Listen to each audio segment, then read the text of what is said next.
기자님, 결혼할 수 있을까요? 아니요? 못해요. 결혼식 하면 뷔페인데 식재는 얼마 정도 하나요? 문제는 이제 식대가 가장 결혼식 비용 상승에서 이제 식대가 가장 큰 비중을 차지를 하는데 결혼식 자체에 드는 비용은 이제 대관료랑 식대로 이제 구성이 됩니다. 대관료 같은 경우들은 이제 공공 서비스들을 이용해 가지고 비용을 많이 줄일 수 있는 반면에 이제 식대는 크게 못 줄이고 있거든요. 일반 사설 업체를 이용을 하거나 공공을 이용하거나 공통적으로 나타나는 현상입니다. 식대는 최근에 이제 시세에 따라서 정말 싸도 5만 원 정도, 그리고 흔히도 이제 6만 원, 뭐 많게는 7만 원, 10만 원까지도 올라가고 있는 현상이 주로 발견이 되고 있어서 이제 이거를 줄이기는 많이 힘든 것 같습니다. 결혼식 비용을 봐도 200명만 와도 식대 6만 원을 기준으로 하면 1,200만 원이 이제 들고요. 그렇기 때문에 이제 식대는 통상 적게는 1,000만 원, 이제 많게는 한 2천만 원까지도 나올 수 있다는 말이죠. 안녕하세요. 아이비토마토 정준우 기자입니다. 5월을 맞아 결혼 성수기가 다가왔습니다. 5월의 신부라는 말이 있을 정도로 봄은 결혼 성수기죠. 근데 성수기라는 말에 걸맞게 비용도 아주 올라가고 있습니다. 결혼식 비용이 얼마나 올랐는지를 한번 살펴보겠습니다. 국내 대표 결정사, 참고로 결정사는 결혼정보회사의 줄임말입니다. 국내 대표 결정사 듀오의 2024 결혼 비용 실태 보고서에 따르면 신혼부부 총 결혼 비용은 2억 9,748만 원입니다. 근데 여기서 대부분은 주택자금이 포함이 돼 있어요. 그래서 주택자금을 빼고 순수 결혼식 관련 비용을 보면 올해 결혼식 평균 비용은 5,449만 원입니다. 작년 듀오 보고서에 따르면 결혼식 비용은 5,073만 원으로 작년보다 올해 결혼식 비용이 7.4% 올랐습니다. 결혼식 비용이 오른 이유는 여러 가지가 있겠지만 가장 큰 이유를 살펴보면 혼인 건수는 소폭 늘어난 것에 반해 예식장은 크게 줄어든 것이 가격 상승의 원인으로 꼽힙니다. 통계청에 따르면 지난해 전체 혼인 건수는 19만 3,657건으로 2022년 19만 1,690건에 비해서 소폭 증가했습니다. 2020년부터 작년까지 코로나 방역 규제가 이제 걸려 있어가지고 결혼을 못하는 사람들이 많았는데 그 사람들이 작년 하반기부터 올해 상반기까지 계속 지금 결혼을 하면서 혼인 건수가 소폭 증가한 것으로 보입니다. 게다가 결혼 시장이 일생일대 한 번 있다는 뭐 그런 마케팅 등으로 인해서 이제 갈수록 고급화가 되면서 웨딩 시장도 양극화가 되고 있습니다. 양극화가 되면서 이제 소위 말하는 럭셔리 웨딩 비용이 크게 증가하면서 결혼식 평균 비용을 계속 끌어올리고 있습니다. 국내 럭셔리 웨딩 시장은 지금 아주 호황을 누리고 있는 것으로 알려져 있습니다. 국내 최고급 호텔 결혼식은 지금 예약해도 1년 이상 기다려야 된다는 말이 있고요. 통상 1시간 내외로 진행되는 결혼식 시간을 고려했을 때 시간당 비용이 어마어마하게 증가한 것을 알 수 있습니다. 그렇다고 일반 예식장이 저렴한 것도 아닙니다. 일반 예식장도 비용 상승이 마찬가지로 이제 나타나고 있는데요.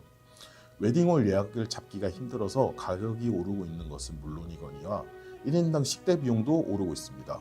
또한 부대 비용도 계속 오르고 있습니다. 소위 말해서 스드메, 스튜디오, 드레스, 메이크업, 메이크업 비용도 많이 오르고 있습니다.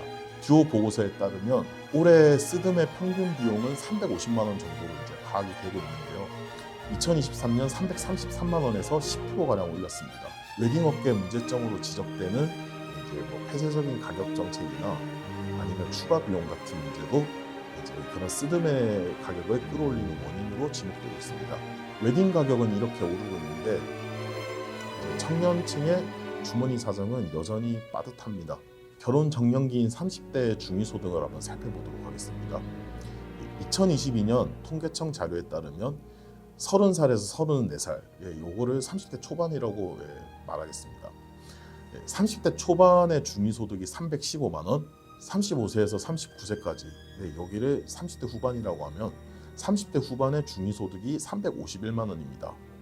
30대 초반을 기준으로 결혼을 앞둔 커플 2명이 둘이서 8개월가량을 이제 월급을 받아서 그 돈을 숨도 안 쉬고 모아야지 결혼식 비용이 만들어지는 것입니다. 결혼을 좀 더 나중으로 미루거나 아니면 허리띠 졸라매서 돈을 모아야 되는 뭐 그런 상황이 이제 나타나고 있죠. 혼인 건수가 소폭 늘어났긴 했어도 청년들의 이런 빡빡한 주머니 사정을 고려를 했을 때는 혼인 증가 추세가 계속 이어질 것으로 보이지는 않습니다. 결혼식 건수가 지속적으로 늘지 못하면 웨딩업계의 가격, 이제 웨딩업계가 이제 산업을 유지하기 위해서 이렇게 책정하는 가격도 계속 올라가는 거고, 이제 또한 이제 웨딩업계의 양극화도 계속 이제 심해지면서 이제 비용 상승이 계속 나타날 것으로 예상이 됩니다. 결혼 혼인 건수가 이렇게 계속 늘지 못하면 앞으로 이제 다른 측면에서도 재앙이 나타날 것으로 보입니다. 혼인수 감소는 이제 출산율 감소로 이어질 개연성이 아주 높습니다. 혼인 건수가 크게 이제 뭐 늘지 못하고 19만 건 내외에서 이제 결정이 되면서 출산율은 계속 내려가고 있습니다. 지난해 우리나라 전체 합계 출산율은 0.72명이었습니다. 근데 올해 1월, 2월, 올해 초 추세를 봤을 때는 올해 0.6명으로 내려갈 것이라는 전망이 힘을 얻고 있습니다. 출산율이 낮은 이유를 생각해 보면 결국은 결혼을 안 해서 출산율이 낮은 거로 생각을 할 수 있죠. 근데 결혼 안 한 이유는 뭐냐? 결국은 이제 돈입니다. 가격이 너무 비싼 데다가 이제 집까지 구하려면 허리가 휘기 때문에 이제 차라리 결혼을 안 해버리는 그런 풍조가 많이 나타나고 있는 거죠. 가정을 이루는 가장 첫 단계가 이제 결혼인데 첫 단추 자체가 제대로 꿰어지지 못하는 상황이 계속 나타나면서 출산율은 비관적일 것이라는 전망이 주를 이루고 있습니다. 통계 자료에 따르면 우리나라의 30대 초반 인구의 60% 가까운 사람들이 미혼 상태라고 합니다. 2020년 기준으로 전체 20대, 30대 청년들의 80%가 미혼이라는 통계도 나와 있습니다.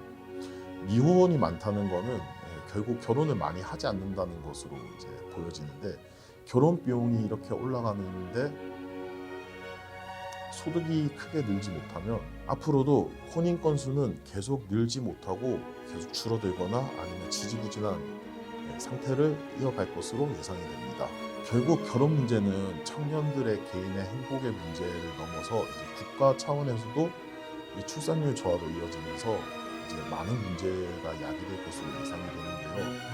근데 그 와중에 지금 삼고 현상, 고물가, 고금리, 고환율, 삼고 현상으로 인해서 이제 나타나고 있는 웨딩플레이션 문제가 청년들의 결혼을 막고 있는 다른 원인으로 계속 이제 꾸준히 지적이 되고 있는 상황입니다.